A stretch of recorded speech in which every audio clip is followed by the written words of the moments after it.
Okay, so I am taking a look at my good old Yard Machines log splitter. Beautiful day, being out and about today. This is a log splitter I bought many years ago, probably at least 15, maybe 20 years ago.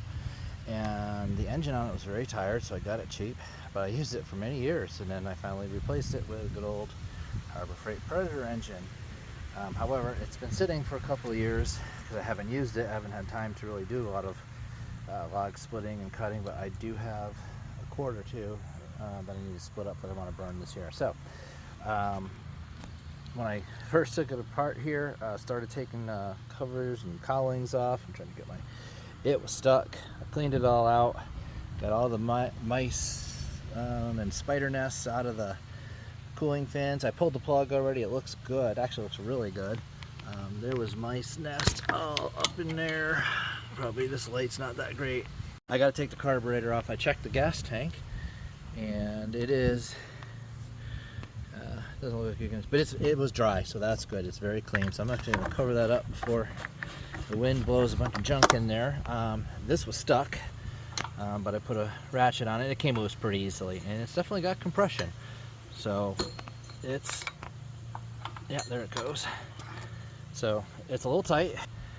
We'll check for spark, clean out the carburetor, and see if we can get this bad boy running again, because I need it. Okay, so this poor carburetor, I don't know, you can see down in there, there's a jet down in there that I took out, just unscrews, and clean that out because it's completely clogged. The float seems to be working. Cleaned out the needle and the spring and everything. Was able to blow air through everything. The bowl, oh well, did the best I could with it, with just scraping the rust out, carb clean, and steel bowl. Main thing is, I mean, it's never going to look great, but trying to get it so chunks don't come off and clog things up again. So I don't have a rebuild kit. I don't really want to. I think the fact that it was dry, there was no gas in it, saved it, but obviously you saw all the rust, and that's obviously a lot of water got in there. So we're going to just put this back together right there and see what we got. Okay, so the carburetor's back together. You may not be able to see very well. Back behind there, I had to put a new little piece of hose for the primer that was broken. It's back together. It's as clean as I could get it. So now we're going to try to see if we can test for spark. I'm going to throw a drill on this. Let's see. Oh yeah, good spark. All right, so got a nice spark there. So I'm going to start reassembling and see if we can get it to run. Okay, so unfortunately, our carburetor's not going to make it. I had serious doubts about it anyway, but then I could not get the needle to unstick, and in attempting to clean it, I broke it. So the needle's gone, and honestly, this is a cheap Predator engine, so I'm not going to worry too much. I've got another carburetor coming. Should be here on Tuesday.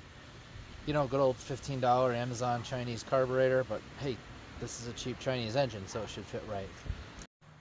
Okay, so before we pack it in for the day, until our new carburetor gets here, we're going to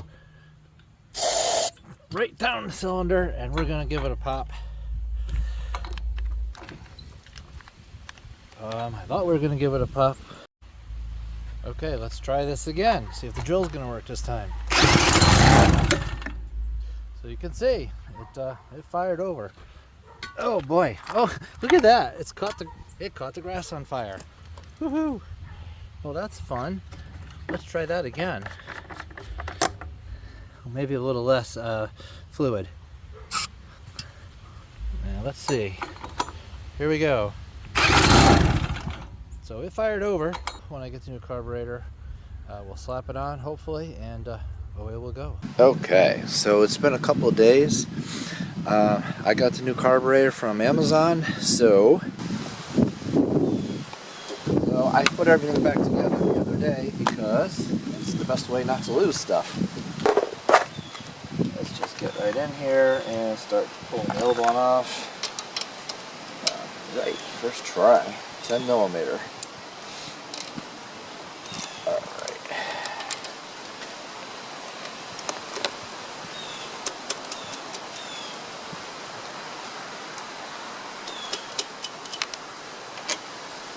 Okay, so let's just get this right out of here. I'll get back to that. Let's get this apart. Well, and this will pop off. And that's out of the way. Oh, fuel line's got to come off. That's not in the best condition. We'll see. I may do something different with that. Now, that should pop off, and it does. So this is the new one. Oh, that looks like it might be a little bit bigger right there. I did measure and they were pretty close, so I'm not going to worry about it. Let's see if this fits the...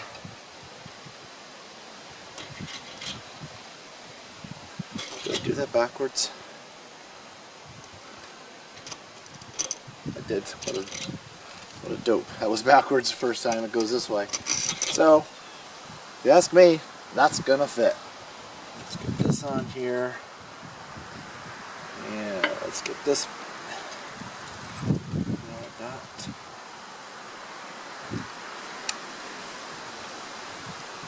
I'm just gonna use the old gaskets. What the heck, why not? Wow, this looks like it's oh boy, that's a much different well, that I didn't measure.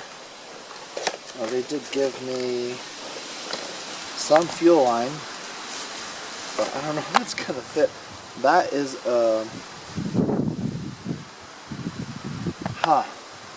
that is a mighty big fuel inlet. Let's see if that's actually, because this should be for the primer and this should be the actual fuel inlet. Why in the world is that so huge? That's ridiculous. I may have some fuel line that'll fit that. It's just whether it's going to fit on the other side or not on the tank. So I just want to open this up so I can see what's going on here. Sorry, I've got it zoomed in, so I'm just opening up the bowl. Because what I want to do is see if I can figure out. Yeah, that's definitely the fuel line. Yep. So when I blow on that and I push the flow up, it shuts off. So that's what I just wanted to take a quick look. So we're just putting that back together. I think as long as I can find some fuel line that fits, we'll be all right. All right. And that will just slide on. This was one of the things I was concerned about. Was this actually going to fit on these? This is, it's all close enough. Okay, so I did find some more fuel line. It's large fuel line. I think it was for my old Massey Ferguson backhoe, but it actually fits okay. I'll find some clamps. I got one by the carburetor. I cheated and used a zip tie. I know, terrible, but it is what it is. Okay, now the breather is, yes, it is on. Primer's on. So the carburetor kit actually came with a new plug too, but the plug I have looks fine. So we'll save that new plug for something else another time. It came with a shut-off valve also. And I was going to put it on. I was very tempted, but I know the reputation of those cheap shut-off valves is not too good. They leak a lot. So I don't need leaks. Okay, so I'm actually going to go ahead and put in some, this is like, it's like True Fuel. But this has a little bit of 2-cycle oil in it. And where this engine hasn't run in a very long time. And it was a little stuck at first. I kind of like the idea of having a little bit of oil in there. Alright, so let's prime it. That bowl is obviously completely dry, so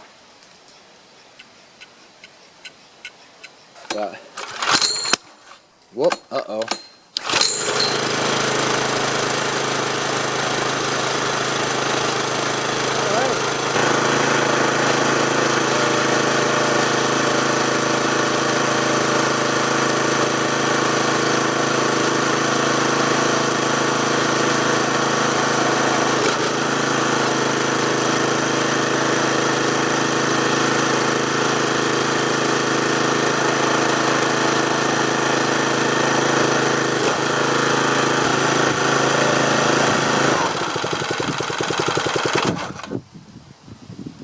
Okay, this is actually a lawnmower motor.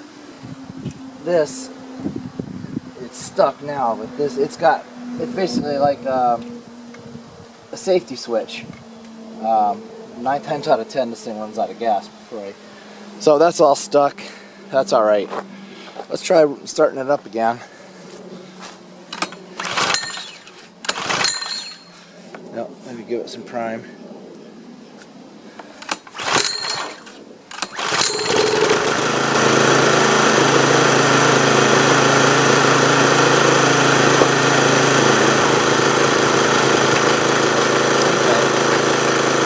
Maybe I'll go get a log and see how she splits.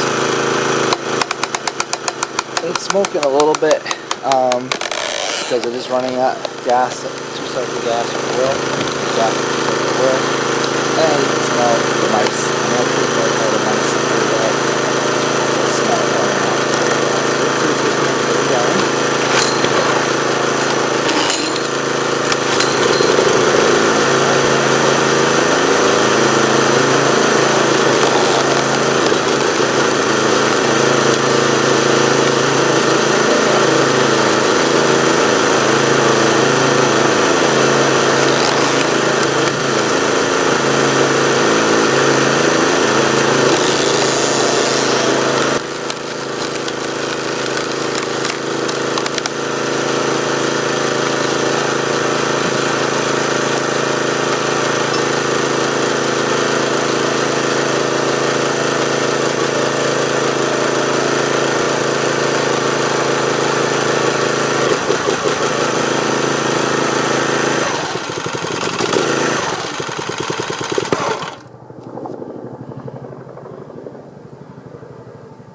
I don't know if I like all that smoke, but wow, why is that doing that?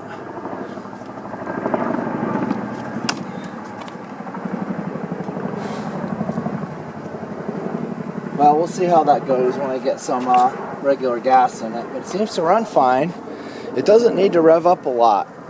You know, the hydraulics are doing all the work. Maybe I'll see if I can free up that safety switch so I can so it's like, because it's actually a lawnmower engine, if you're mowing and you let go of the handle, and that safety switch grounds it out. So I'll figure all that out later. But the carburetor seems to work good. The log splitter lives, which is good because winter's coming and I got logs to split.